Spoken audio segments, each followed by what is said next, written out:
Hello বন্ধুরা, আসসালামু আলাইকুম। সবাই কেমন আছেন? আমি আজকে একটা রেসিপি করব, সাথে থাকুন সবাই। রেসিপি হলো মিষ্টি আলু সিদ্ধ করে নিয়েছি। মিষ্টি আলু দিয়ে একটা রেসিপি বানাবো। এখানে মিষ্টি আলু দিয়েছি, ডিম ভেঙে দিব, চিনি দিব, গুঁড়া দুধ দেওয়া উচিত, গুঁড়া দুধ নাই এজন্য দিব না, কারণ আমার হাতের কাছে যা থাকবে তাই দিয়ে আমি বিকেলের নাস্তা বানাবো। একটুখানি লবণ দেব, এই যে লবণ, এটা মথবো, আলু ভর্তা যেমন মতে এমন মথবো।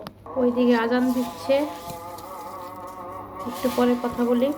আজান শেষ, এখন আমি বানাবো। একটু ভিডিওটা বড় হতে পারে। এখানে মিষ্টি আলু মাখা শেষ চিনি দিয়ে। আমি এই যে ময়দা দিয়ে দিচ্ছি, মিক্স করে নিব। হ্যাঁ, ময়দা দিয়েছি, এখন একটা ডিম দিব ভেঙে। ঠিক আছে, একটা ডিম দিয়েছি, আমার ঘরে একটি ছিল ওই জন্য একটা দিয়েছি। মেখে নিই, তারপর দেখাবো। ডিম দিয়ে এই ডো বানানো হয়ে গেছে। এখন আমি মিষ্টিগুলা বানাবো। এটা কিন্তু শুকনো মিষ্টি, এখন সিজন হলো মিষ্টি আলু।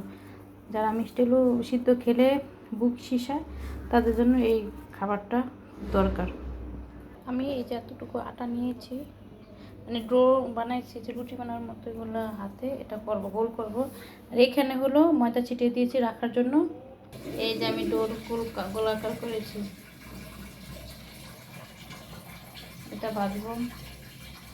আমি চুলায় তেল বসিয়েছি, তেলটা গরম হয়েছে। যে এখন আমি এই যে মিষ্টি বানিয়েছি গোলাকার, এটা আমি দিয়ে দেবো।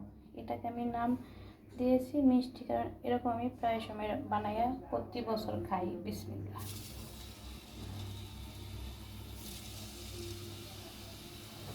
এই দিয়ে দিলাম, কয়েকটা দিয়ে দেবো এরকম করে। এই তো আমার মিষ্টি সুইট গোলগোলা, এটার নাম হলো রাস্তাছি। আর শিরাতে দিব না, এটা যেহেতু চিনি অ্যাড করেছি, শিরায় দিব না, এটা শুকনা খাবো। গুঁড়ো দুধ দিলে অনেক মজা হতো। নাই, আর বাসায়ও কেউ নাই, আনা বোঝে, যেটা আছে সেটা দিয়ে খেতে হবে। হয়ে গেল আমার বানানো মিষ্টি আলু দিয়ে সুইট গোলগোলা। এখন আমি এটাকে উঠে ফেলবো। উঠে গেলে 2 হাত দরকার না বলেন আপনারা, তাহলে ক্যামেরাটা একটু রাখি। হয়ে গেল আমার সুইট গোলগোলা, এখন আমি খাবো, দেখাবো। কিটা গরম গরম, ও গরম, অনেক গরম, ভাঙতে পারতেছেন। এই দেখেন।